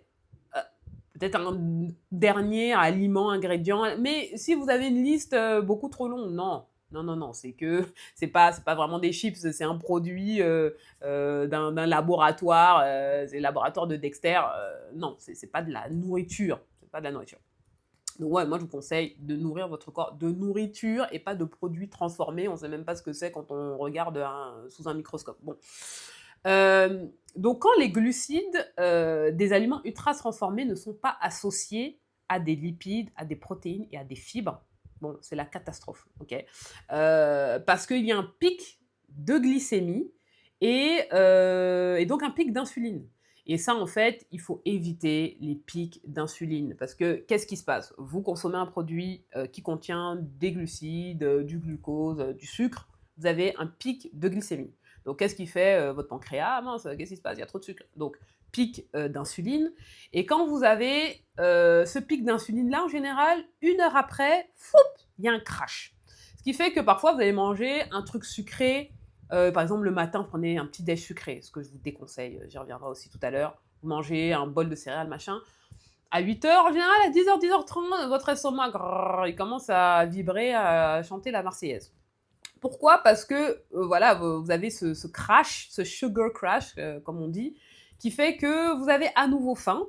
Parce que, en fait, ben, les aliments ultra transformés, ils sont mous, donc vous les mangez en plus très rapidement, ils se digèrent plus facilement, et donc on a faim plus vite. Et donc aussi le corps, il faut savoir que le corps brûle bah, moins de calories dans la digestion quand c'est des aliments comme ça, qui sont dès que vous les mettez dans votre bouche, ça se transforme en poudre, comme des chips, comme des céréales. Pff, dès que vous les mettez dans votre bouche, ça devient de la poudre, de la pâte, et c'est pas des vrais aliments. Ok. Euh, Moi, ce que je fais à titre personnel, et je sais que ça a été très controversé, mais moi, je me suis beaucoup renseignée là-dessus, et je trouve que ça a changé ma vie. Moi, ce que je vous conseille de faire, c'est de faire le jeûne intermittent. Et voilà, je vous arrête tout de suite. Le jeûne intermittent, le but, ce n'est pas de consommer moins de calories. Qu'est-ce que le jeûne intermittent? Et c'est vraiment un des meilleurs alliés pour la perte de gras, c'est que en fait, vous allez manger toujours vos 2000, 2500 calories, mais sur un temps plus court dans votre journée. C'est-à-dire que sur une période de 14 à 18 heures, vous allez jeûner et donc vous allez manger sur une période du coup de 10 heures à 6 heures. Et en fait, ça permet à votre système digestif de se reposer. Alors ça fait des miracles pour votre transit. Parce qu'en fait, il faut savoir que votre système digestif n'est pas censé être sollicité toute la journée. En général, même la plupart des animaux, par exemple les chiens, les chats, machin, on leur donne à manger une fois. Les lions, ils mangent une fois. On n'a pas besoin, ils mangent leur apport calorique, hein. Et, voilà, le chien, quand moi j'avais un chien, tu lui donnes à manger, bah, il va manger tout ce truc, et après le reste de la journée, bon, après ça reste un petit goulu, quand il va sentir que vous êtes en train de cuire un steak, etc., il va venir, machin, mais son corps, en vrai, n'en a pas besoin, et c'est pour ça que vous avez même certains animaux, des chats, des chiens, qui dans la nature ne seraient pas en surpoids et qui deviennent obèses parce ils sont domestiqués, ils vivent dans un environnement, ils ne peuvent pas assez se dépenser et ils mangent trop. Bon. Donc, le jeûne intermittent, c'est vraiment top, oui, pour le transit. Donc, ça laisse votre corps le temps de digérer les aliments, voilà, de faire son travail de digestion, de machin. Ça vous permet aussi, comment dire, de consommer moins de calories même. C'est pas le but, hein. Mais inconsciemment, vous allez consommer moins de calories parce que vous savez que moi, je ne mange pas de petit déj. Bon, déjà parce que c'est plus facile pour moi, j'ai pas trop faim le matin. Et c'est vrai que socialement, souvent on m'invite à dîner et de dire ah non, je fais manger un intermittent, à 20 heures je mange plus. Non, voilà. Moi, le matin, c'est entre moi et moi-même. Je mange pas de petit déj, ça n'affecte pas grand-chose. Ce que je peux faire, par exemple, les week-ends ou quand je suis en vacances, c'est faire un brunch. Donc je vais manger, ça reste sensiblement même l'heure du déjeuner, je vais manger peut-être à 11h30, mais bon, à 8 heures du matin, non, j'ai pas faim et je mange pas. Mais ça ne vous empêche pas de boire un thé. Le but, c'est d'éviter ce pic glycémique pendant le jeûne. Ok. Vous pouvez boire un café sans sucre, voilà, vous pouvez boire de l'eau évidemment, hein. Donc moi, ça a vraiment changé, oui, mon transit, désolée, c'est pas glamour encore une fois, mais bon voilà, on a dit qu'on allait se dire les choses aujourd'hui. Donc c'est et vraiment, ça permet aussi à la satiété, à la leptine d'être sécrétée, au corps de les ça vous permet aussi d'écouter votre corps. Parce que quand vous mangez pas pendant par exemple, moi, si je prends mon cas qui mange pas le matin, si vous préférez le soir, voilà. Mais moi qui ne mange qu'à partir de 12h-13h, vraiment, je prends le temps d'écouter mon corps et je sais que le matin, j'ai pas faim. Mon estomac ne va pas gargouiller. Après, il y en a dont l'estomac le matin, c'est impossible, dès qu'ils se réveillent, ils ont besoin de machin. Mais moi, je vous conseille, parce que moi aussi, pendant longtemps, j'étais quelqu'un qui mangeait le matin, et mais c'est impossible pour moi. Encore une fois, la première semaine, peut-être sera un peu compliqué, mais au bout du 8e, 9e, 10e jour, vous allez vous rendre compte que vous n'avez pas particulièrement faim. Et encore une fois, ces calories que vous allez ne plus manger le matin, que vous aviez pris l'habitude de consommer, vous allez les rattraper sur votre déjeuner, votre goûter. Le but, encore une fois, c'est pas de consommer moins de calories en soi, mais comme vous prenez à votre, enfin, vous laissez votre temps à votre corps de se reposer et que vous l'écoutez, parce qu'il n'y a rien dans votre ventre, souvent il dit rien, hein. Souvent, non, voilà. Sauf si vous faites un effort physique, évidemment. Là, je parle d'une journée entre guillemets lambda. Si vous faites un effort physique tôt le matin, à 8 heures, ouais, vous faites 2 heures de trail ou je sais pas quoi, oui, peut-être qu'à 11 heures, votre estomac va gargouiller. Et encore une fois, il faut écouter votre corps. Si vous avez faim, mangez quelque chose. Et encore une fois, ne mangez pas quelque chose de sucré à jeun. Alors ça, c'est le pire truc. Moi, je vous conseille d'aller écouter des vidéos de Goddess, Glucose Goddess, je crois qu'elle s'appelle, qui vous explique en fait comment fonctionne l'insuline, les pics de sucre, etc. Parce que plus vous allez avoir des pics de glycémie comme ça, donc à jeun, vous mangez un truc hyper sucré, plus vous allez développer ce qu'on appelle l'insulino-résistance, et plus vous allez être susceptible de développer des diabètes. C'est-à-dire qu'au bout d'un moment, votre pancréas, voilà, il fait des heures sup, il voit tout ce sucre arriver, et là, il faut sécréter de l'insuline, gna, gna, gna. Au bout d'un moment, il n'y arrive plus bien, et donc le sucre ne peut plus être redirigé vers les cellules, et il se retrouve dans le sang. Et donc même à jeun, c'est pour ça que souvent on fait des tests à jeun pour voir votre glycémie, voir si vous avez des taux anormaux de sucre, même quand vous n'avez pas mangé, parce que votre pancréas fonctionne plus correctement. Alors, moi, mon premier, souvent ce truc, bon, vous allez dire que je suis complotiste, etc. Mais ces infos que je vous donne sur le fait de manger sucré à jeun, machin, les industriels du monde du petit déjeuner, par exemple Kellogg's, les petits princes, les petits déjeuners lus, machin, ils ne veulent pas que vous le sachiez parce que, bon, il y a tout un business autour des produits du petit déjeuner ultra sucré. Voilà, c'est ultra sucré. En général, c'est plus de 15 grammes de sucre pour 100 grammes. Et en fait, le premier repas de la journée, on nous a bassiné, même moi, hein, quand j'étais petite, on disait le premier repas de la journée, enfin non, le petit déjeuner, pardon. Le petit déjeuner, c'est le repas le plus important de la journée. Non, c'est pas vrai. Ce n'est pas vrai. Le repas le plus important de la journée, c'est le premier repas de la journée. C'est-à-dire, qu'est-ce que vous allez mettre dans votre estomac, ce avec quoi vous allez casser votre jeûne. Bon, si vous voulez pas faire le jeûne intermittent, je ne vous force pas, mais en tout cas, quand vous allez dormir 7-8 heures, donc vous faites un jeûne de facto, qu'est-ce que vous allez mettre dans votre corps? Si vous mettez directement à chaud du sucre, c'est catastrophique. Donc, ce qu'en général, on conseille, c'est de manger salé. Encore une fois, je vais parler du Japon. Oui, le Japon. Pourquoi n'ont-ils que 4% d'obésité? C'est parce que eux, le matin, ils mangent salé. Donc, vous allez dire, c'est peut-être pas de votre tasse de thé, mais eux, qu'est-ce qu'ils mangent? Ils vont manger du poisson, ils vont manger du riz, ils vont manger des produits fermentés, du natto notamment, c'est des graines de soja fermentées. C'est pas du goût de tout le monde, mais ce qui leur permet de ne pas avoir ce pic glycémique, parce qu'encore une fois, les pics de glycémie, les pics d'insuline, c'est ça qui fait que vous avez des fringales et que vous ne pouvez plus vous contrôler après. Donc, si on n'est pas fan de natto et de poisson grillé le matin, c'est une très bonne alternative, c'est par exemple un avocado toast. Voilà, vous mettez de l'avocat, donc vous avez vos lipides, vous mettez peut-être un œuf dessus, vous avez vos protes, et aussi un petit peu de lipides si vous faites un peu frire votre œuf, ou alors si vous le faites bouillir, bon, c'est très bien aussi. À côté de ça, vous pouvez prendre un yaourt, peut-être un yaourt, un skyr, un yaourt peut-être même protéiné, comme ça vous avez encore un petit peu plus de prot. Vous mettez un petit peu de muesli, donc vous avez votre petit goût sucré, vous mettez des fruits, aussi un petit peu de sucre, et peut-être même, je vous conseille des fruits rouges, comme ça vous avez des antioxydants. Et voilà, vous prenez un petit thé à côté, petit déj complet, et vous n'avez pas, ce pic de glycémie, qui après va vous, rendre fou à 10 heures. Vous allez dire: «Ah non, il me faut une madeleine, il me faut un truc». Bon. Heu, donc moi, c'est vraiment ce que je vous conseille de faire.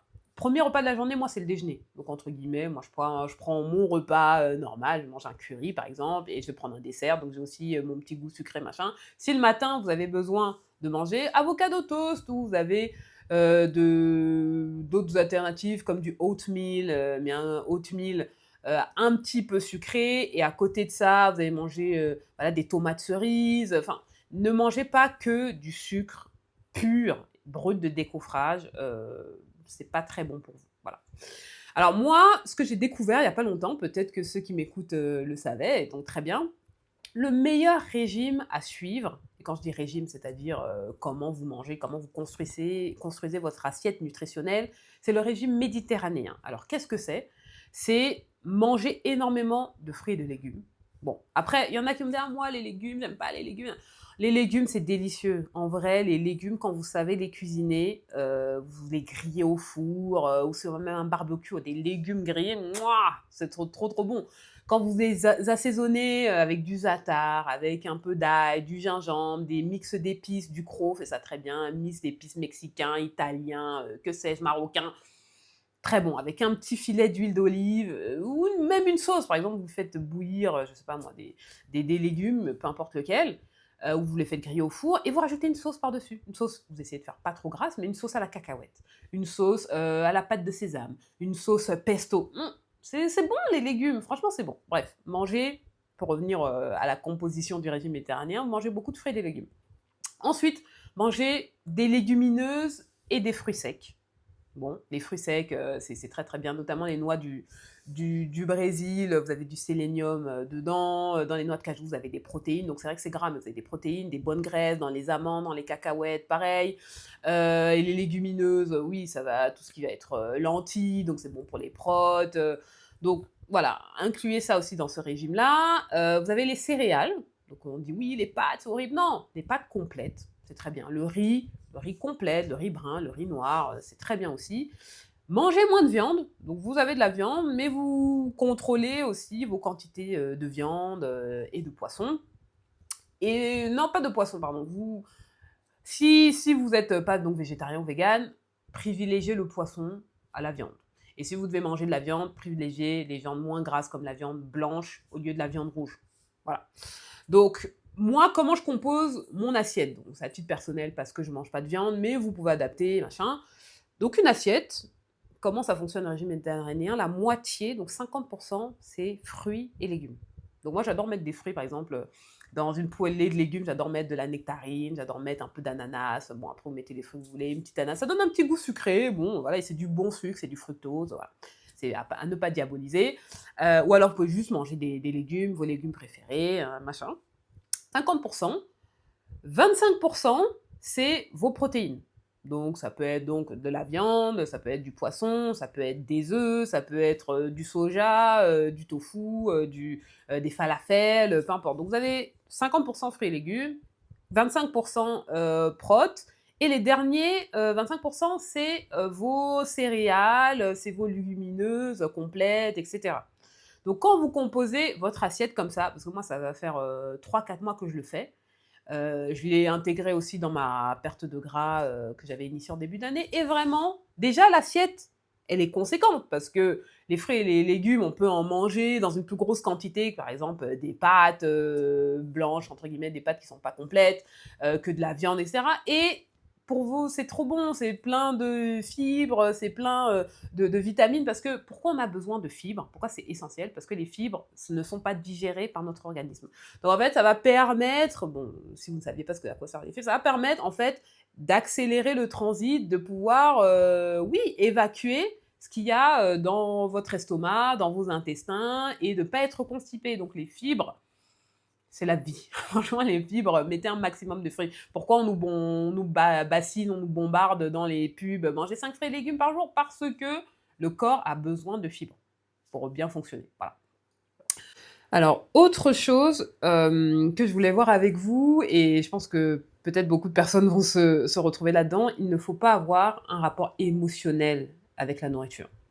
Donc je sais qu'il y a des gens qui se disent: «Ah, genre une sale journée, mon patron il m'a saoulé, voilà, ma voiture elle a eu un problème, machin» et du coup j'ai le droit à mon Kinder Country, à mon petit, voilà, je sais pas moi, mon kebab, non, non, non, non, non, enfin le corps c'est comme une voiture, OK?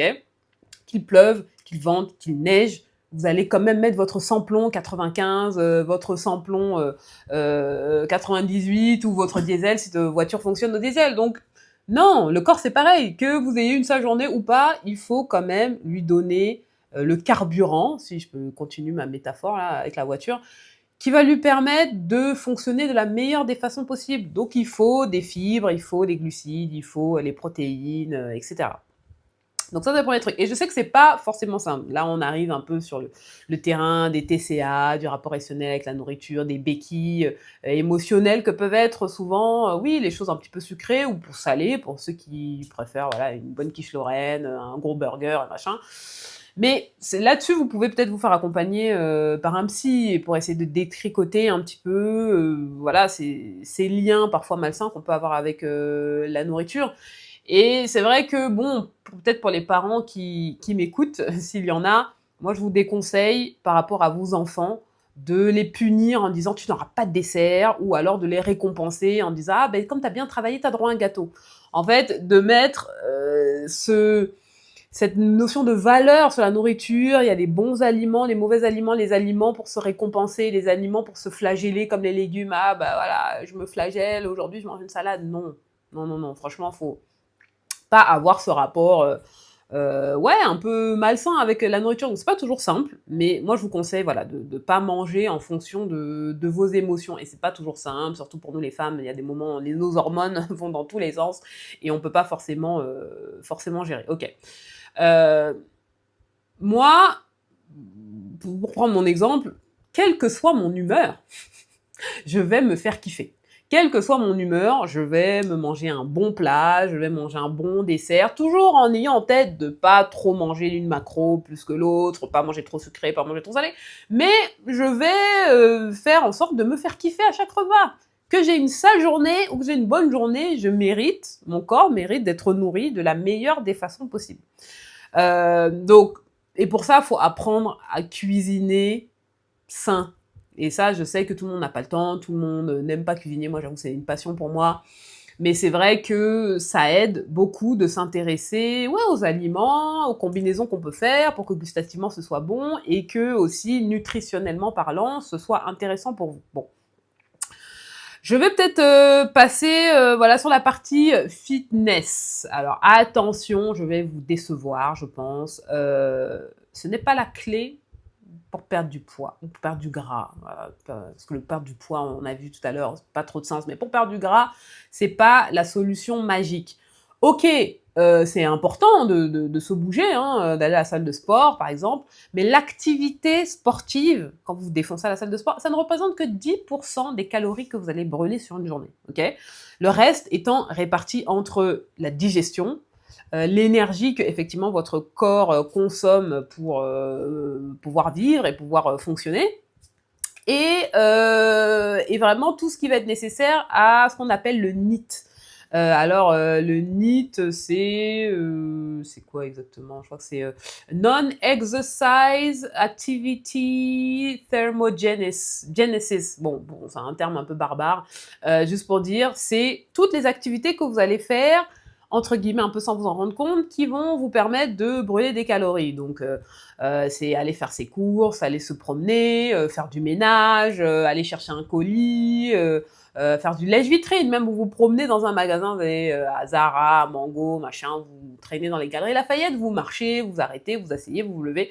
Donc tout ça là, ça représente les 80% des calories que vous allez dépenser. Et vraiment, se tuer à la salle de sport, au bout d'un moment, vous allez être fatigué et vous allez vous décourager. Donc vraiment, faut mettre l'accent sur votre NEAT. C'est pour ça qu'on dit, on vous invite souvent à faire 10 000 pas par jour. C'est pas juste pour vous dire de faire 10 000 pas, c'est parce que en général, quand vous vous levez, vous marchez, parce qu'on vit maintenant des vies très sédentaires dans des bureaux, on prend les transports en commun, on s'assoit, machin.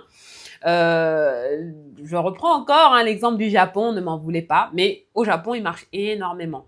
Ils marchent énormément, ils montent beaucoup des escaliers, notamment Tokyo, c'est une ville quand même assez vallonnée. Donc sans s'en rendre compte, ils font leurs 10-15 000 pas par jour. Moi, quand j'étais en vacances, là, je marchais... bon, j'étais en vacances, donc j'avais entre guillemets que ça à faire, mais je marchais 22 kilomètres par jour. Donc, et vraiment, et je mangeais, je me faisais plaisir, voilà, je mangeais des pancakes, je mangeais des gâteaux, et j'ai pas pris 1 gramme. Donc, j'aurais pu me stresser en me disant, ah, mais t'as perdu 8 kilos, tu vois. Mais à côté de ça, mon NEAT, il était au top, parce que je marchais énormément. Bon. Donc, je vais en décevoir, comme je le disais, parce que déjà, l'activité sportive, ce n'est que 1 heure sur votre journée, même si vous faites 2 heures, c'est que 2 heures sur 24 heures. Donc en soi, vous n'avez pas révolutionné votre dépense calorique sur ces 2 petites heures ou 7 heures de sport. Donc, comme il y a une phrase qui dit que vraiment le sport à la salle ne fait pas perdre du gras en tant que tel. En fait, il y a une phrase en anglais qui dit train for muscle and eat for fat loss. Ce que je vous disais, le gras, ça se perd via ce que vous allez consommer. Et vraiment, pour prendre de la prise du muscle, il faut faire de la muscu. Et c'est là où intervient, je dirais, l'activité physique et où ça devient intéressant. Donc, n'essayez pas de brûler ce que vous mangez à la salle de sport, parce que vous allez péter un plomb. Parce que, par exemple, vous vous faites plaisir. Voilà, vous mangez un donut. Un donut, c'est 300 calories. Vous savez ce qu'il faut faire dans une salle de sport pour brûler 300 calories? Donc, franchement, si vous fonctionnez comme ça, vous n'allez pas vous en sortir. Enfin, la salle de sport, en plus, c'est un endroit confiné. Vous savez que vous êtes là pour suer, entre guillemets, pour en chier. Donc après, vous allez vous sentir bien, parce que vous allez sécréter de la dopamine, etc. Mais ne basez pas tous vos efforts par rapport à votre équilibre alimentaire sur le sport, à la salle de sport, parce que vous n'allez pas vous en sortir. Donc le cardio, je vais en décevoir peut-être aussi certains, mais le cardio, c'est pas ça qui vous permettra de perdre du gras. Encore une fois, c'est bon pour le cœur, comme son nom l'indique, c'est bon pour éviter des maladies cardiovasculaires. Donc ça permet, oui, de réduire, je crois, de 54%. Si vous faites une activité de 150 minutes de sport par semaine, ça réduit de 54% votre risque de développer des maladies cardiovasculaires ou d'être diabétique. Donc ça, c'est super. Mais l'exercice physique, bon, intense, bon, voilà, il favorise la libération d'endorphines, machin, de dopamine, de sérotonine, enfin, toutes les bonnes hormones qui vous permettent d'être peace et d'être en bonne santé, de réduire le stress, etc. Il améliore l'humeur, ça réduit aussi le stress, l'anxiété, ça combat la dépression, même la dépression, hein, ça améliore la qualité du sommeil. Donc vraiment, la pratique sportive régulière, c'est un bon point. Ok. Maintenant, pour la perte de gras, c'est pas le cardio, c'est vraiment la musculation. Pourquoi? Parce qu'en fait, les parties de votre corps qui dépensent le plus de calories, donc lors de votre métabolisme basal, donc au repos, ce sont les muscles. Donc plus vous aurez de la masse musculaire, plus sans rien faire, vous allez brûler des calories. Et là-dessus, moi, je vous invite à faire des exercices avec de la résistance. Donc, ça va être de la marche avec de la pente, ça va être du vélo, mais avec une résistance importante. Ça va être de la musculation en tant que telle, donc des fentes, des squats, mais avec des haltères, un élastique, même le pilate. Voilà, toutes les fit girls qui font, les fit influenceuses qui font du pilate. Pourquoi? Parce que ça fait intervenir les muscles profonds, vous êtes dans des positions de gainage, même le yoga, position de gainage que vous tenez sur le poids du corps, vous voyez, vous n'avez même pas forcément besoin d'équipement. Et c'est considéré comme de la musculation, peut-être un petit peu plus douce que ce que vous pouvez voir de manière assez cliché, voilà, des gens qui soulèvent des barres de 100 kilos, machin. Mais sur le long terme, ça permet donc de construire votre masse musculaire et ça vous permet d'augmenter donc votre métabolisme. C'est ce que vous voulez, parce que plus vous avez un métabolisme haut, plus vous pouvez manger sans prendre de poids. Est-ce que c'est pas génial ça? Bon. Alors, le stress. Je sais qu'on peut pas toujours le maîtriser, etc. Mais le stress fait grossir. Ah, spoiler, si vous êtes stressé dans votre vie, voilà. En tout cas, ça n'aide pas parce que déjà, certaines personnes, quand elles sont stressées, de manière assez frénétique et incontrôlée, elles mangent pour les calmer. Okay, elles vont avoir du sucre et tout, ça va les apaiser, dopamine, machin. Mais cela aussi vient d'une raison bien scientifique, ce pourquoi le stress fait grossir, c'est que quand on est stressé, on a des glandes surrénales, bon c'est des petites glandes qui sont au-dessus des reins, qui produisent une hormone qui s'appelle la cortisone. Voilà, c'est l'hormone du stress.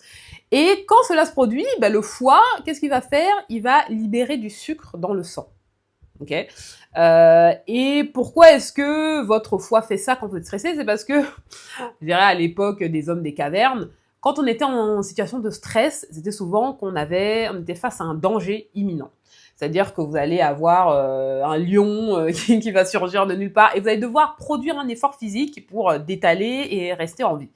Ce qui faisait que donc vous avez du sucre dans le sang pour vous donner cette énergie supplémentaire qui va vous permettre voilà, de vous en sortir. Moi aujourd'hui, quand on est stressé, voilà, au 21e siècle, c'est ah j'ai une réunion qui va arriver, ah je dors pas parce que j'ai tel projet machin, et donc vous n'avez pas cet exercice physique qui vient après cette sécrétion de cortisone. Ce qui fait que ce sucre qui va dans le sang, qu'est-ce qui se passe? Après, il va être stocké, encore une fois, dans les cellules graisseuses parce que vous n'avez pas utilisé cette énergie qui était à ce moment-là à disposition. Donc, voilà. Et le problème aussi avec la cortisone, en général, quand vous êtes stressé, c'est que vous allez prendre du gras dans les parties de votre supérieures de votre corps. Donc, ça va être le visage, ça va être le cou, ça va être la poitrine et ça va être le ventre. Parce que, bon, on vit dans un monde où tout le monde glorifie le fait d'avoir un ventre plat, d'avoir des abdos. Si vous êtes stressé, ça va compliquer le fait d'atteindre cet objectif. Bon. L'hydratation, autre chose importante, il faut s'hydrater. Minimum 1 litre d'eau, 5 par jour. Et c'est excellent de boire pour la perte de gras. Ça, les gens souvent ne le savent pas. Mais les cellules de graisse, quand elles sont hydratées, elles sont plus faciles à être brûlées. Parce qu'en fait, leurs membranes se cassent plus facilement quand elles sont hydratées. Donc, est-ce que c'est pas magique? C'est en fait boire de l'eau, ça peut aussi vous aider quand vous allez faire un effort physique et même pendant votre effort physique à brûler plus facilement le gras et donc faire une sèche plus efficace. Bon, ça, super nouvelle. Le sommeil, autre élément qui est aussi très important dans votre hygiène de vie au global et aussi dans vos objectifs de perte de gras ou même de prise de muscle. Parce que les troubles du sommeil, tels que l'insomnie, l'apnée du sommeil, ou simplement le manque de sommeil, parce que voilà, vous vous couchez tard, vous vous levez tôt, hein, ça contribue fréquemment à la prise de poids. Parce que le corps ne se repose pas suffisamment et du coup l'équilibre hormonal peut être perturbé. Et le métabolisme ralentit et du coup la faim augmente. Alors, je vais terminer cette vidéo en vous donnant donc des petits conseils, ok? Alors, comme je vous le disais, achetez une balance pour pouvoir contrôler vos portions, etc. Vous en avez des très bien à Darty, à la Fnac. En plus, il y en a des très mignonnes avec des petits ananas, des petites pastèques. Voilà, pour pouvoir contrôler votre apport calorique et pour pouvoir justement maîtriser ce déficit calorique que vous voulez mettre en place. Ensuite, anticipez au maximum vos repas. Il n'y a rien de pire que de commencer à réfléchir à ce à quoi on veut manger quand on a faim. Parce qu'il y a 90% de chances que vous allez manger un truc trop gras, trop sucré, trop salé. Parce que quand on a faim, peut-être que vous allez cuisiner des légumes, mais pendant que vous avez faim, vous allez grignoter un truc, un paquet de chips, le temps de... Donc, le week-end, ou les moments où vous avez du temps, faites du batch cooking ou du meal prep, ou voilà, vous cuisinez plusieurs repas sur la semaine. Comme ça, même quand vous avez faim, quand vous dites « Ah, est-ce que je ne mangerai pas un truc ?» Non, vous avez un truc dans le frigo que vous avez pris le temps de préparer ce week-end, qui est déjà tout prêt. Allez hop, vous le mangez et ce sera forcément simple puisque vous l'avez préparé à un moment où vous étiez voilà, pas affamé. Ensuite, ne pas grignoter. Bon, ça, c'est, je dirais, la base. En fait, vous mangez à votre faim. Moi, ce que je vous conseille de faire, manger à votre faim sur 3 repas. Moi, je mange donc pas le matin, mais je mange à midi. Je prends un petit encas et je mange le soir. Et sur ces 3 repas-là, donc j'ai mon apport calorique, mes 2000 calories. Et vraiment, notre corps, il faut savoir que c'est une boîte à hormones. Une boîte à hormones. Quand on a compris ça, on a tout compris. Donc vous avez l'hormone de la faim, de la satiété, qu'il faut écouter. Vous avez l'hormone de l'insuline. En fait, c'est les 2 hormones, je dirais, qui jouent le plus dans votre perte de gras. Okay, les animaux et les bébés le font très bien. Vraiment, ils savent écouter leur corps. En général, un animal, il va pas manger instinctivement plus ce dont il a besoin. Même les bébés. Parfois, vous donnez à manger à votre bébé et à un moment, il dit « Ah non, je veux plus !» Et vous le forcez en disant « Mais si, il faut que tu manges !» Mais en là, les bébés, eux, ils savent, enfin, parce que assez instinctivement, on sait s'arrêter de manger quand on n'a plus faim. Quand le corps dit « Ah non, mais c'est bon, j'ai assez d'énergie », on sait s'arrêter. Donc, voilà, faut pas grignoter. Manger à votre faim, sans non plus avoir ce truc où il faut que vous dormiez sur le dos parce que votre ventre, voilà, votre chemise va exploser. Non, mangez à votre faim, mais sur 3 repas et au maximum, mettez-vous ça comme règle de ne pas grignoter. Parce que le grignotage, ça va très très vite. En général, on grignote des trucs ultra transformés, hyper caloriques et ça flingue entre guillemets vos objectifs de déficit calorique. Attention aux idées reçues. Franchement, les trucs, il y a des gourous qui sont levés un matin qui ont dit que manger après 21h, ça fait grossir, manger des féculents le soir, ça fait grossir, faut pas manger de féculents.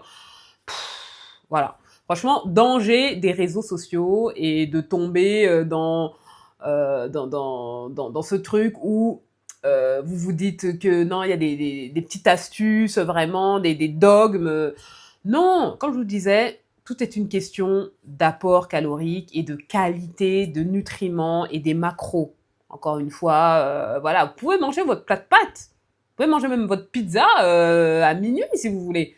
C'est juste qu'est-ce que vous avez fait avant. Et en général, si vous avez ce besoin, parce qu'encore une fois, il faut écouter son corps, si vous avez ce besoin de manger cette pizza à minuit, c'est parce que vous avez fait des efforts physiques, vous n'avez peut-être pas assez mangé, votre corps, si vous l'écoutez, il a besoin de cet apport calorique. Donc, faut arrêter de se dire, ah, machin. Après, moi, ce que je vous conseille, c'est de ne pas vous endormir sur la digestion, parce que vous allez moins bien dormir, donc en général, il vaut mieux manger maximum 2 heures avant d'aller se coucher, si possible.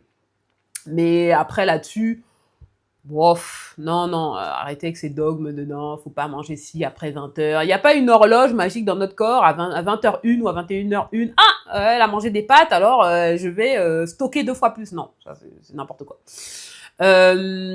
Attention au danger des réseaux sociaux. Donc bon, là on sort un petit peu du cadre de la nutrition, du fitness, mais faut pas se comparer. Faut pas se comparer. Encore une fois, ce que je vous disais en tout début de vidéo, il faut définir vos propres objectifs par rapport à vous, votre mode de vie, à vous, ce qui va vous rendre heureux, à vous, ce qui va vous permettre d'être bien dans votre corps et tout ça, et pas tout le temps regarder ces réseaux sociaux. Il y a toujours plus mince que soi, il y a toujours plus dessiné que soi, il y a toujours plus musclé que soi. Non.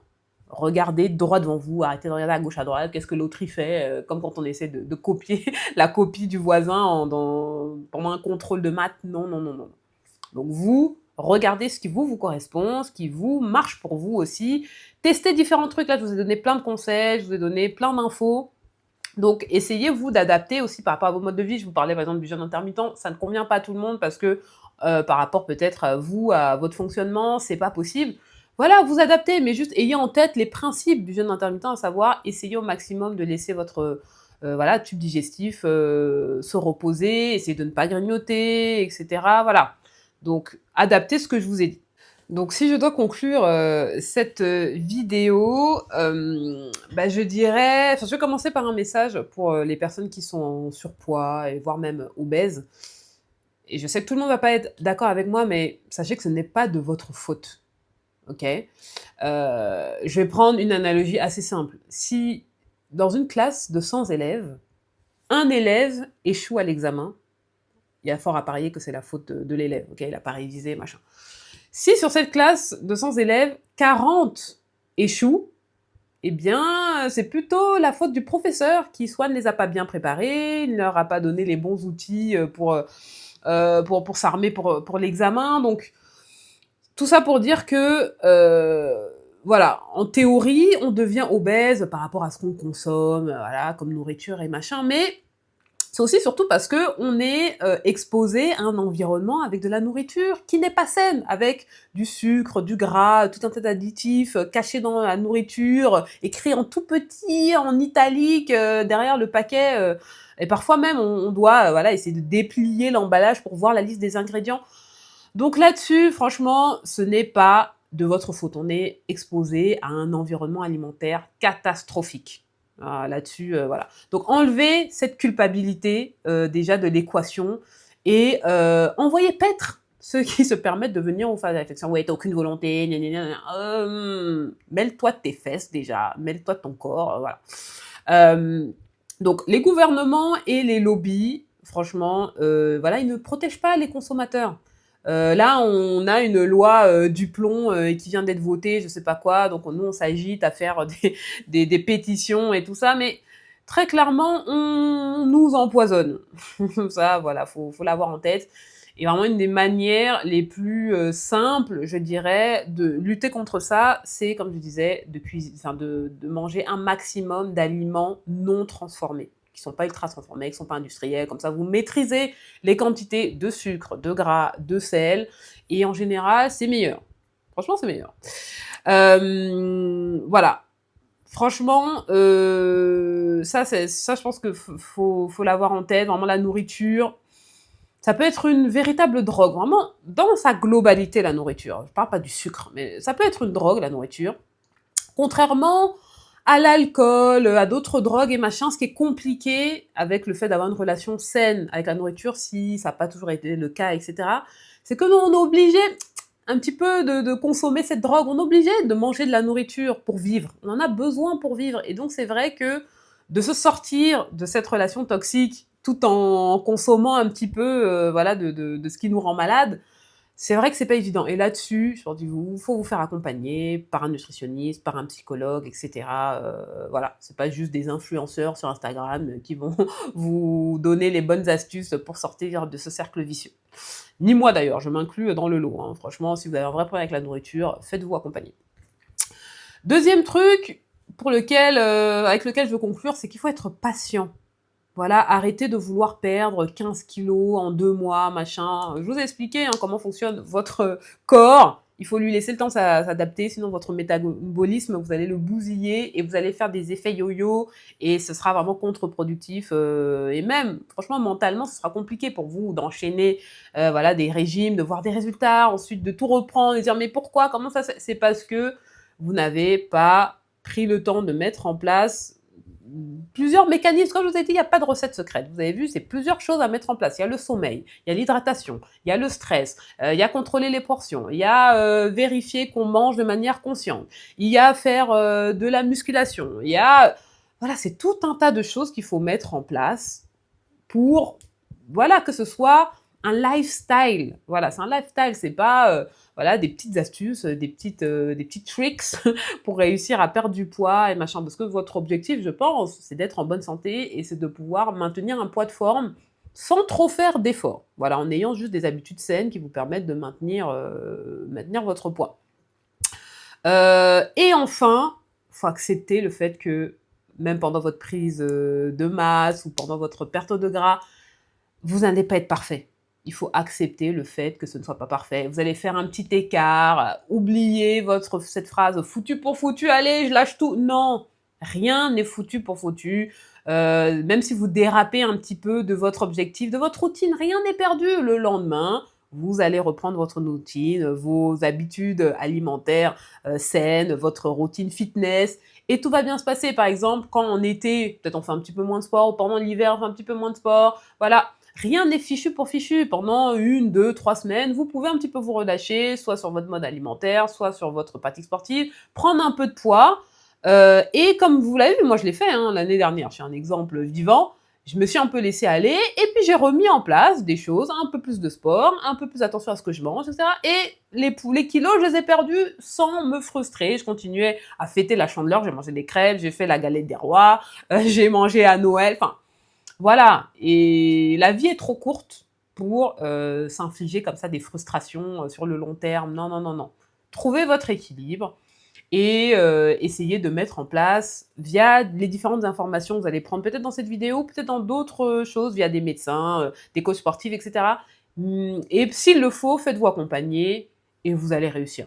Il n'y a aucune raison que vous ne puissiez pas atteindre vos objectifs. Ok? Donc sur ce...